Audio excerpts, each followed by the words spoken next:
به نام خدا برنامه این هفته آنسوی خبرها را اختصاص دادیم و گفتگو با رهبر حزب نهضت اسلامی و نماینده مجلس نمایندگان تاجیکستان جناب آقای محی‌الدین کبیری. ایشان در هفته پیش در یکی از مصاحبه های خود با یکی از رسانه ها اعلام کردند که حزب مطبوعشان آمادگی می‌بینند برای شرکت در انتخابات پیشروی پارلمان. شاید سوالی که پیش هر یک از ما مطرح بشود این است که با توجه به قانون انتخابات تاجیکستان و اینکه سالهای پیش دیدیم با همین قانون انتخابات شفاف برگزار نشد، نه یکی یا دو بار بلکه 3-4 بار. حالا با توجه به این قانون و بدون اینکه اصلاحات وارد شود به این قانون، آیا منطقی است احزاب سیاسی کشور از جمله حزب نهضت اسلامی تاجیکستان مثل پیشتره و بدون وارد شدن تغییر الهه به این قانون در انتخابات شرکت کند؟ اساساً این شرکت برای انتخابات چیست؟ برای چیست؟ آیا شرکت برای شرکت است و اینکه ما برای هواداران و اعضای خود بگوییم که ما هم هستیم، مثلا یک شور و اشتیاق پیش آنها ایجاد کنیم، یا نه شرکت میکنیم، حالا اعلام آمادگی میکنیم برای شرکت برای اینکه یک به نتیجه دلخواه مطلوب دست پیدا کنیم. متاسفانه آنچه ما ملاحظه میکنیم این است که احزاب سیاسی کشوری ما به خصوص حزب نهضت اسلامی تاجیکستان، حالا این نظری بنده است، حالا باز خودی جناب آقای کبیری اینا خواهند گفت که این شرکت را خودی همین ایجاد شور و هیجان و اشتیاق را خودش را یک هدف قرار داده اند. از همین جا حالا از جناب آقای دکتر محی‌الدین کبیری تقاضا میکنم که بفرمایند که آیا بهتر نبود قبل از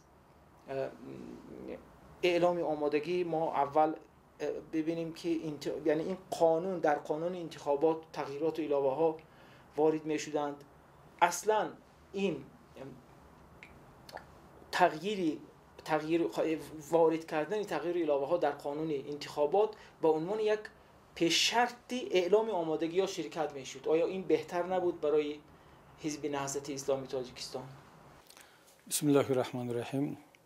پیش از همه تشکر میگم برای این صحبت و ثانیاً سوالی که شما مطرح کردید بسیار سوالی مهم است و این باری اول نیست که از ما کارشناسان، روزنامه‌نگاران، دوستان، تحلیلگران این سوال را میپرسند و واقعا چون یک نظر وجود دارد که شرکت بسیاری از حزب‌های سیاسی تاجیکستان در انتخابات تنها به خاطر شرکت است، صحنه‌سازی است و از قبل همه میدانند که نتیجه باز همون نتیجه قبلی خواهد بود.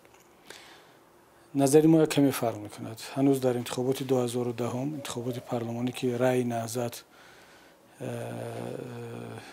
با تقلب زیاد کم کرده شد و ما همگی 2 جا در پارلمان به ما اختصاص دادن، ما اعلام کردیم که آمادگی خود را برای انتخابات 2015 خواهیم دید و هدف اصلی ما شرکت در انتخابات پارلمانی است، نه انتخابات ریاست جمهور.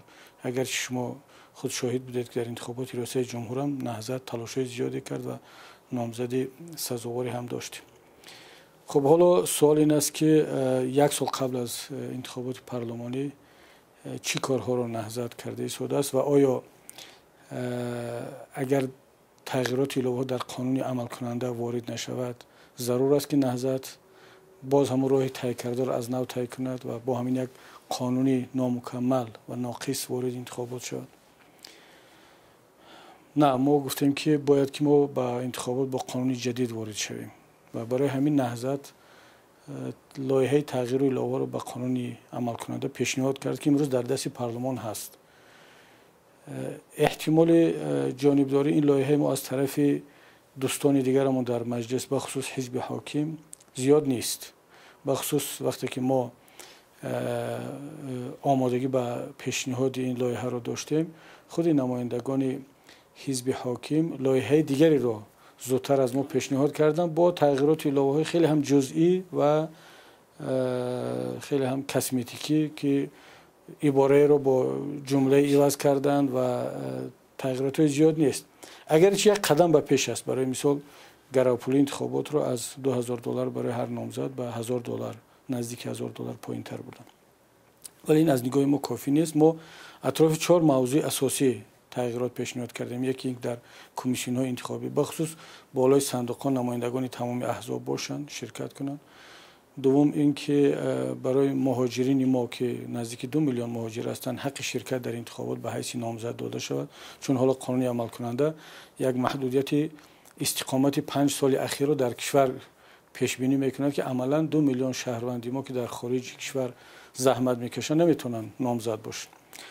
و سوم دادن پروتکل ها یا سند های نتیجه انتخابات بلافاصله به دست نامزدها، نمایندگان احزاب و ناظرین هست. و یک تغییرات جزئی دیگر هم دارن که باید که اون سندهایی که پروتکل‌هایی که از نتیجه انتخابات پر کرده می شود با قلم با مداد نه بلکه با خودکار پر کرده شوند، چون تجربه گذشته نشان داد که وقتی که با قلم عادی یا با اصطلاح ما که در تهران نشستیم دوستان ایرانی مداد پر کرده می شود، بعدا در مسیر در راه اونها پاککاری شدن و تقلب صورت گرفت. ولی عجیب این است که نمایندگان کمیسیون انتخاباتی میگن که کشور تا اون حد فقیر هست که حتی تأمین تمام حوزه‌های انتخاباتی را با خودکار هم ندارد، که حالا که یک حزب سیاسی ما به خصوص نهضت آماده است که تمام این مسئولین انتخاباتی را با خودکار تأمین کند. خلاصه این 4 پیشنهاد کلیدی رو ما در لایحه پیشنهاد کردیم. خب و همزمان شما اشاره فرمودید که ما اعلان کردیم که آمادگی خود را به انتخابات 2015 از حالا شروع کردیم. یک ستاد آمادگی به انتخابات هم تأسیس شد. خب سوال شما این است، تنها سوال شما نه، دیگر دوستانم این است که شاید بهتر می بود که اول تغییرات الهه در قانون وارد می شد، بعد ما دنبال انتخابات می رفتیم. از نگاه ما این دو یکدیگر رو خلل نمی رسونند و به یکدیگر هیچ ربطی ندارند. شما تصور کنید که اگر 6 ماه بعد بالاخره حکومت موافقت کرد با اون تغییرات الهه‌ای که ما پیشنهاد کردیم و اگر اون وقت نهضت یا هر حزب دیگر آمادگی رو شروع کند، یک کمی تأخیر کرده است. چون آماده شدن به انتخابات کار ساده نیست. ما حزب کشاورزی، حزب اصلاحات اقتصادی یا دیگر احزاب دیگر نیستیم در کشور که برامون جاها در مجلس هدیه کرده شود. اونا خواه شرکت کنن، خواه آماده هستن، خواه نیستن، براشون جاها هدیه کرده می شود. ولی نهضت فرق میکنه. نهضت برای اینکه 2 جا را صاحب شود از 10 جایی که مردم برایش میتونن باید زحمت‌های زیاد بکشد. 1 سال قبل آماده باشد. این آمادگی معنی چی دارد؟ ما باید تمام نامزدها احتمالی خود رو تمرین کنیم. تمام نمایندگان ناظرین خود رو باید که آموزش بدیم چجوری اونها پیش روی تقلب رو بگیرن. باور کنید این کاری ساده نیست. کسی این رو درک میکنه که خودش در انتخابات 1 بار 2 بار شرکت کرده است. در استودیو نشستن یا در پس کامپیوتر نشستن تحلیل کردن و حدس زدن که چی باید کرد کاری خیلی آسان است. و فرق سیاستمدار از تحلیلگر هم همین است. تحلیلگر بالاخره تحلیل میکند و شرط نیست که یک تحلیلگر خوب سیاستمدار خوب باشد.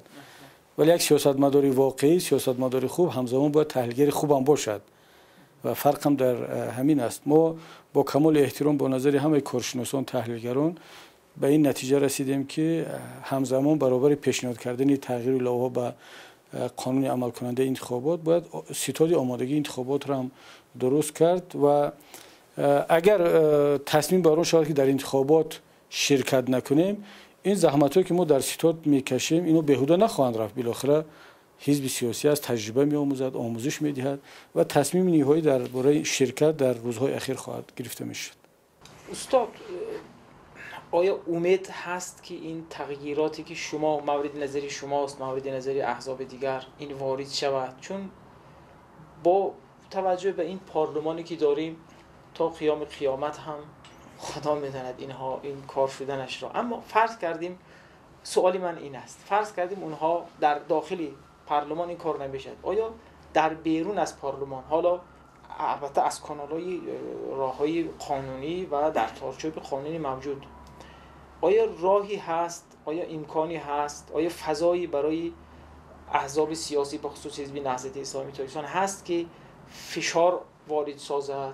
حالا فشار به معنای درستش ها، یعنی از کانال‌های قانونی، از کانال‌های رایج قانونی کاری شود که این تغییر الهه ها واقعا در این قانون وارد شود. یعنی راهکارهایی دارد حزب نهضت اسلامی یا دیگر احزاب.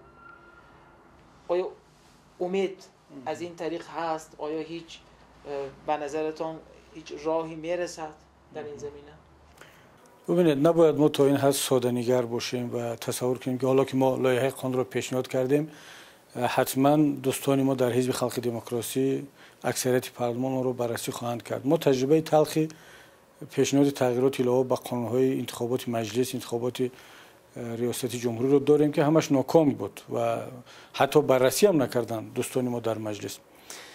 به خاطر اینکه این تجربه تکرار نشود، قبل از اون که ما لایحه رو به مجلس پیشنهاد کنیم صحبت‌های با رهبریت مجلس انجام شد و ما خیلی هم صمیمانه دوستانه به ایشون فهماندیم که این وضعیت کنونی فرق میکند از پیش. چرا؟ اگر اکثریت مجلس، خب طبیعی است که پارلمان تاجیکستان مستقلیت کافی ندارد، باید که اینجا تصمیم یا اراده رهبریت کشور باشد، وگرنه از دست مجلس با وجود همه احترام به دوستانم همکارانم در مجلس از دست اونا کار نمی آید و تنها باید رهبریت کشور تصمیم بگیرد. هدف ما این بود که این پیام ها به رهبریت کشور رسانده شود و امید داریم که رسانده شده است که وارد کردن تغییرات الهه نه تنها به نفع احزاب سیاسی مردم هست، به نفع خود حکومت هم است، دولت هم است. چرا؟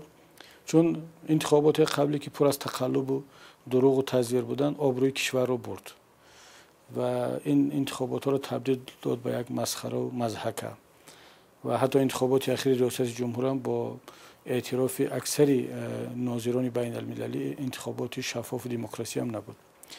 خب تصور کنیم که این تغییرات الهه وارد شدند و احزاب سیاسی چند درصدی بیشتر رأی آوردند. اگر مردم رأی داد، خب دولت از این چی باخت خواهد کرد؟ حکومت، آقای رحمان، مجلس چی باخت کرد؟ هیچ. برعکس به فایده اونها است که بالاخره مردم، جامعه میگن که یک انتخابات شفاف دموکراسی بود که هر کس حق خود رو گرفت و اگر که رئیس جمهور با حزبش مطمئن هستند که اکثر مردم ایشان رو پشتیبانی میکنن، چرا از این تغییرات باید بترسن؟ باید مردانه با جسارت بگن که ما قبول داریم هر پیشنهادی که برای شفافیت بیشتر انتخابات می شود باید که اونا قبول کنن. ما این پیام ها رو به دوستان در مجلس رسانیدیم و حالا هم امید داریم که عقل سالم پیروز خواهد شد و اونها این پیشنهادهای ما رو یا قسما یا پورا قبول خواهند کرد. ولی بالفرض قبول نشد، پس سوال شما این است که چی باید کرد که وضعیت تغییر کند؟ چی راههایی مثلا هست؟ ما باید که اینجا تمامی کارشناسان و اصلا کسانی که میخواهند تاجیکستان یک انتخابات شفاف داشته باشد باید این روند را یک روند تنها یک حزب سیاسی ندانند. باید جامعه در مجموع وارد عمل شود، مطبوعات، رسانه‌های خبری، کارشناسان و از اونه که این حدس و تخمین ها رو میزنن تحلیل میکنن که هیچ فایده ندارد، مثلا دولت قبول نمیکنه تغییرات ها رو، پس معنی نداره که در انتخابات شرکت کنیم. با جای اینکه این حرف را زدن باید که تشویق کرد که این تغییرات ها قبول شوند. هم دولت رو باید تشویق کرد و هم در پهلوی کسانی ایستاد که این تغییرات ها رو پیشنهاد کردن. باید فضای مطبوعاتی اطلاعاتی طرز راه اندازی شود از طرف دوستان جامعه که دولت درک کند که باید این تغییرات ها را بپذیرد، وارد کند. ولی اگر باز هم نشد و این تغییرات ها قبول نشدن، پس راه فشار من فکر میکنم که تنها در چارچوب قانون، اصلا این را نمیشد فشار گفت، این را باید که این را یک رایزنی هست، با لابی هست یا با هر شکل باشد، باید ما هدف خود را عملی کنیم، اونم در چارچوب قانون با رعایت فرهنگ سیاسی. و اگر بینیم که نه تغییرات را قبول کردند و فضا مناسب برای شرکت در انتخابات نیست، تصمیم نهایی درباره شرکت کردن یا نکردن در همون لحظه های آخر و اون هم دسته جمعانه با نظر داشت تمامی پهلوهای مثلا منفعت کشور، منفعت حزب، مردم، این تصمیم گرفته میشه. استاد از این چه خبر؟ ظاهرا این اواخر خبری ازش نیست. آیا از بین رفته است یا برنامه‌ای هست برای احیای آن؟ اساساً هست یا نیست؟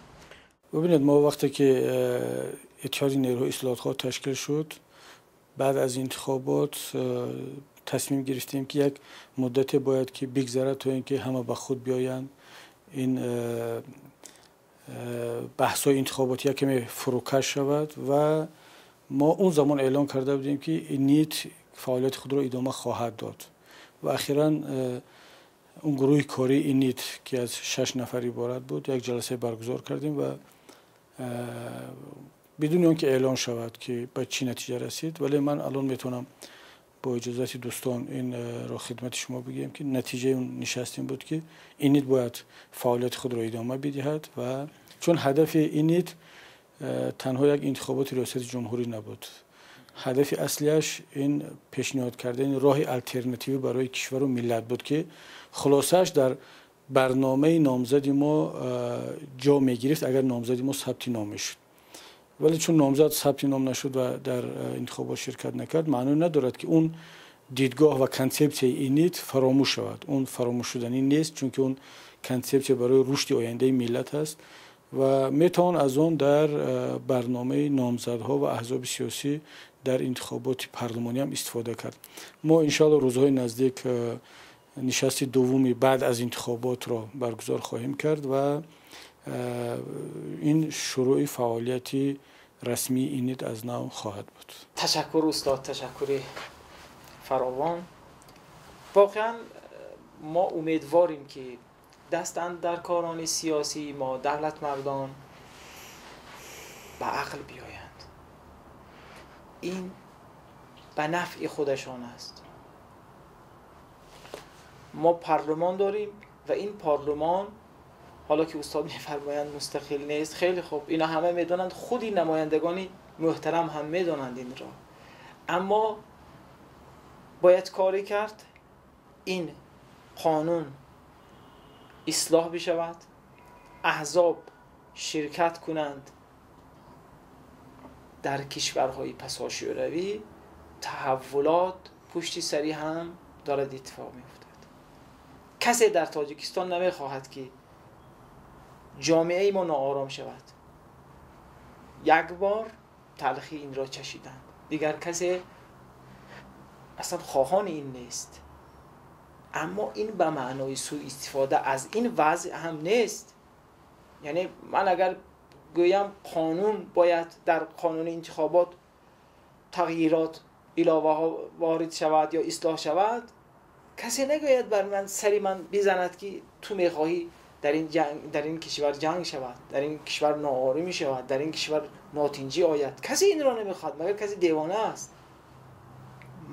ببینید، و نمیشود هم تا آخر من از این پدیده سوء استفاده کنم. دو نسل پیش شاید این هراس و این نگرانی باشن، اصلا الان نسل جوان هستن، ندیدن آنها، نه اون بری آب را دیدن، نه اون جنگ هایی که بود و از خدا میخواهیم، تکرار میکنم که دیگر سری کشور ما بر نگردد. اما نمیشود از اون پدیده سوء استفاده کرد مدام. مطلب دیگر، من در پایان این برنامه و ضمن تشکر و تقدیر فراوان از جناب استاد، یه مطلبی هست ما در هفته گذشته داشتیم که اینم بگویم و دیگر برنامه را به اتمام برسانیم. خانم آینه حال با نظر و نامزدی نیروهای مخالف تاجیکستان اخیراً برنده جایزه شجاعترین زنی جهان شدند. این باعث افتخار است، این مایه بالندگی ماست، افتخار باید کنیم. یعنی از تمام جهان فقط فکر میکنم 9 یا 10 نفر از دست همسری جناب باراک اوباما رئیس جمهوری آمریکا این جایزه را دریافت کردند و واقعا به بانو تبریک میگویم این را و ایشان واقعا شجاعند، در این شکی نیست. یه مطلب دیگر بود، اون هم بگویم و رفیق عزیزان، وکلای زید سعیدوف اینها تحت فشارند. اخیراً یکیش هم گفتند جناب زاکیروف ظاهراً دارن زندانیش کردند. چرا؟ با بهانه‌های واهی و پوچ آنها. کشور رو این گونه اداره نمیشد کرد، نمیتوان این گونه اداره کرد کشور رو که هر کسی حرف مخالف زد تو دهانش بزنی. ما با این وضع دورنمای روشنی نخواهیم داشت. سلامت باشید.